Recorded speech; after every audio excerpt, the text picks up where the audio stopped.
आपला महाराष्ट्र न्यूज चॅनलमध्ये आपले स्वागत आहे। मुख्य संपादक शमशेर खान, गोलंदाज उपसंपादक यादुल डांगे। मुंबईची हाजी अली दर्गा, समुद्रातील श्रद्धा, इतिहास आणि नयनरम्य नजारा। मुंबईच्या अरबी समुद्राच्या किनाऱ्यावर वसलेली हाजी अली दर्गा ही भारतातील सर्वात प्रसिद्ध सुफी दर्ग्यांपैकी एक आहे। समुद्राच्या मध्यभागी असलेल्या छोट्या बेटावर उभारलेली ही दर्गा तिच्या धार्मिक महत्त्वाबरोबरच अद्वितीय स्थापत्यकला आणि मनमोहक दृश्यांसाठी जगभरात ओळखली जाते। हाजी अली दर्गा इसवी सन 1431 च्या सुमारास सुफी संत पीर हाजी अली शाह बुखारी यांच्या स्मरणार्थ बांधण्यात आली। परंपरेनुसार त्यांनी सांसारिक संपत्तीचा त्याग करून मानवसेवा आणि अध्यात्माचा मार्ग स्वीकारला होता। त्यांच्या समाधीभोवतीच ही दर्गा उभारण्यात आली।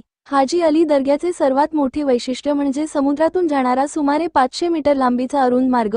भरतीच्या वेळी हा मार्ग पाण्याखाली जातो, तर ओहोटीच्या वेळी भाविक आणि पर्यटक पायी चालत दर्ग्यापर्यंत पोहोचतात। सूर्योदय आणि सूर्यास्ताच्या वेळी येथील दृश्य विशेष आकर्षक दिसते। पांढऱ्या रंगातील घुमट, मिनार आणि इंडो इस्लामिक शैलीतील वास्तुकला हाजी अली दर्ग्याला एक वेगळी ओळख देते। समुद्राच्या लाटांमध्ये उभे असलेले हे स्मारक मुंबईच्या सर्वात प्रतिष्ठित वास्तूंपैकी एक मानले जाते। धार्मिक आणि सांस्कृतिक महत्त्व, हाजी अली दर्ग्यात दररोज हजारो भाविक दर्शनासाठी येतात।